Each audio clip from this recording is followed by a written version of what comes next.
Welcome to the ArmaniTalks YouTube channel. I'm your host, ArmaniTalks. In this channel, I'm helping you level up your communication skills. In this episode, we're going to be talking about the power of gargantuan thinking, specifically for public speaking, creative writing, social skills, and I don't even know why I said specifically for these three, because gargantuan thinking can encapsulate all of our worldview. What separates gargantuan thinking from positive thinking? Positive thinking predominantly focuses on the positives, while gargantuan thinking encompasses all of it. Why would I add this into my lifestyle? I already got enough stuff to do. I gotta drive, I gotta prepare my own food, I gotta drink my own water. I got so much to do. Why bring up a skill set like this in terms of my life? This is a great question, and it's one of those questions where we should ease ourselves into it. Rather than saying, I'm going to get into gargantuan thinking starting today, and I'm going to do it for the rest of my life. How about we ease ourselves into it? Can you give me an example of what it's like to ease yourself into it? Sure.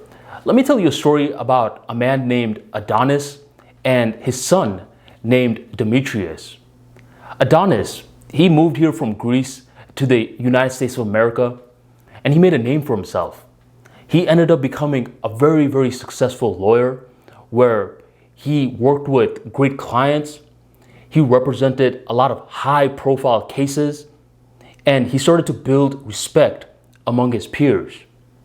Adonis was a killer. He was one of those individuals who expected others to rise to the occasions. Sort of like him. He expected a lot out of his wife. He expected a lot out of his coworkers. And he expected a lot out of his son, Demetrius. But you know who didn't expect much out of Demetrius? Demetrius. Demetrius was extremely lazy, and he didn't have much passion for life. He was one of these guys that comes back from school, plops his butt on the chair, and he's just playing video games non-stop. This bugged Adonis because Demetrius was at that age where he should be exploring himself.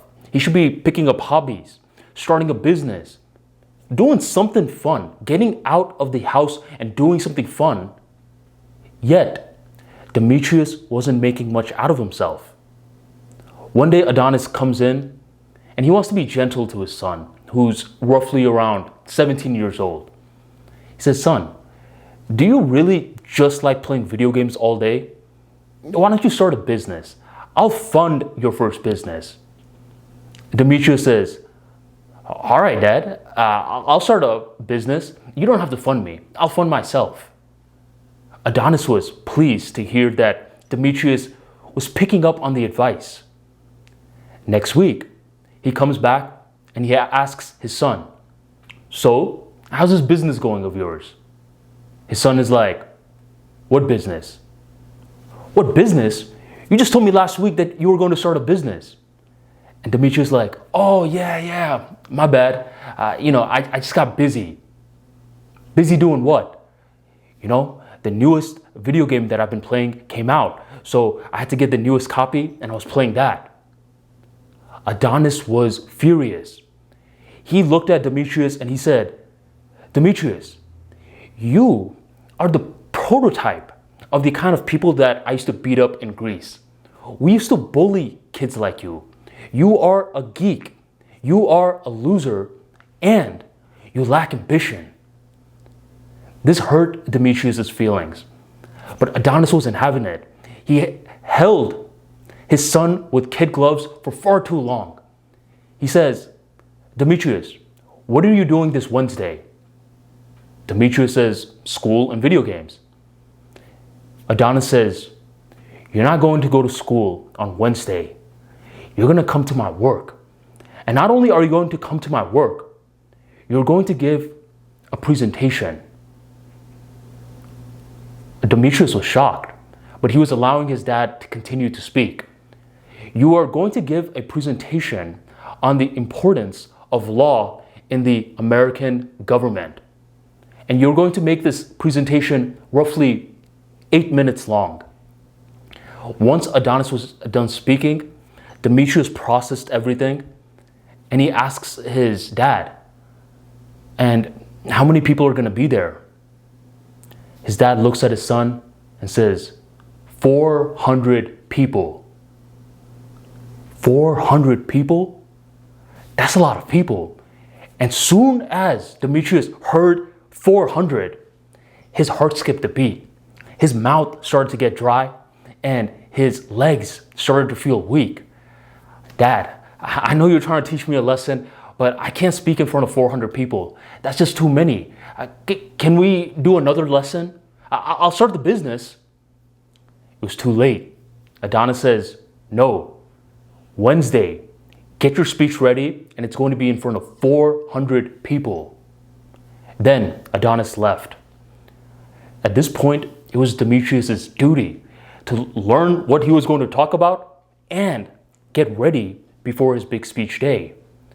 He started to do his research. He started to compile his research into a document. He started to craft his speech. But despite doing all of this, his mind was on 400 people. He was still terrified, but he had no other choice. So he was pushing through the tension while creating his speech. And as he was practicing it in a way where he was visualizing 400 people that were listening to him, hearing his words, and even after asking him questions. That's how seriously he was preparing for the speech. His heart was still beating fast, his mouth was still getting dry, and his legs were still feeling shaky, but he was pushing through it. He kept practicing rep after rep after rep. Wednesday finally rolls by, and Adonis is looking fresh, he's suited up. Demetrius is looking fresh, he's suited up. They go to the location, and Adonis looks at Demetrius. We're about to walk in right now, and I'm about to introduce you. Did you prepare? Demetrius nods his head. I did prepare. Are you ready? Demetrius, in a very unconfident sort of way, is like, yeah, I'm ready. You could tell he's nervous. So his dad walks into the room. He could hear a thunder of applause, and he starts introducing his son. Today, my son is going to be giving a wonderful presentation, so please put your phones away and put your hands together for Demetrius. And at that point, Demetrius walks in, and there he sees the audience. Not 400 people though, but 40. 40 people in the audience. And he looks at his dad. His dad is smirking. And he starts smirking back at his dad. And at this point, this nerves that he was feeling is still there. But now the nerves are lighter. It's making him feel good. And he starts presenting with so much charisma and swag where everyone was just enthralled by what he was saying. Once the speech was done, he got a round of applause and he went to his dad. Hey, Dad, why'd you say there was going to be 400 people? And he looked at his son and he said, if I told you that there was going to be 40 people at this event, do you think that you would have done as amazing as you did? Demetrius thought about it and he, in a very confident way, said, nah, you actually read me very well. I don't think I would have even remembered the talk if you said that there was going to be 40 people. But since you told me that there was going to be 400 people, I was engaged. All my senses were engaged, my mind was engaged, and I was physically there as well. Thanks, Dad. Thanks for making me think big, and thanks for giving me this opportunity to present in front of these people. What did this story show? Well, it seems like that Adonis is a liar. You didn't pay attention. What Adonis did was a psychological chess move because he understood his son. His son wasn't going to push himself. His son was not inspired. And all the work ethic without inspiration means nothing. It's just mechanical moves. So what Adonis was capable of doing was to light the fire in his son. And once you have that fire, it's just a game of polishing everything up. Why was gargantuan thinking so important in this situation? It was important because it just worked. In terms of public speaking, it never hurts to imagine that the audience is going to be 10 times bigger than it really is. It's because your body has no clue. Your body will follow whatever commands that the mouth and the mind give. So if there's 40 people and you say that there's 400 people, the body is going to register it as being 400 people. What's even more powerful regarding the gargantuan thinking model is that it reminds me a lot of throwing parties. You ever been the host of an event and you know your friends very well? You know if you tell them to show up at 6 p.m., they'll show up at 8 p.m. So if you want them to show up at 6 p.m., you have to tell them that things start at 4 p.m. This little mental hack, this psychological chess move actually alters their behavior. And when you tell them that they're supposed to be here at 4 p.m.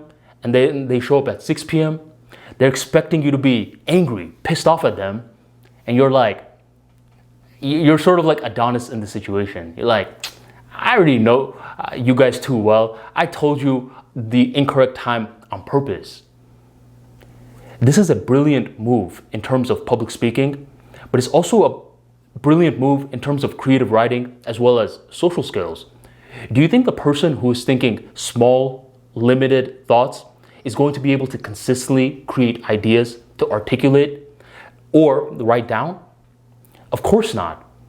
And do you think the person who is thinking gargantuan thoughts in regards to any context of their life is going to be focusing so much on the minute details in terms of social skills?